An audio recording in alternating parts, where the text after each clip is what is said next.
Magic show பண்ற மெஜிஷியனும் அவரோட அசிஸ்டன்ட்டும் ரொம்ப நாளா லவ் பண்ணிட்டு இருப்பாங்க.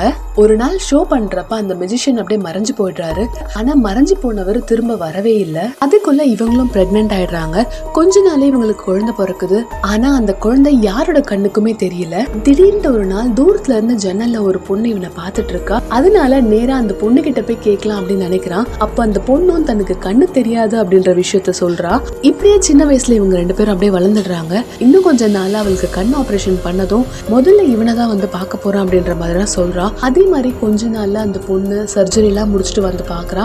ஆனா அந்த இடத்துல யாருமே இல்ல. உன்னோட உருவத்தை காட்டு அப்படின்ற மாதிரி அந்த பொண்ணு சொல்றா. அந்த நேரத்துல ஒரு பெட்ஷீட் போட்டு அவன் உட்காந்துட்டு இருப்பான். அந்த பெட் கவர்ல ஒரு உருவம் மாதிரி தான் தெரியுமே தவிர அந்த இடத்துல ஆளே இருக்க மாட்டாங்க. கண்டிப்பா இவன் நம்ம கூட வாழ மாட்டா தெரிஞ்ச அவனும் அவளோட வீட்டை விட்டு வெளியே போயிடுறான். கடைசியா இவளோட லவ்வையும் எக்ஸ்பிரஸ் பண்ணிடுறா. கடைசியில இவங்க ரெண்டு பேரும் சந்தோஷமா வாழ்றாங்க.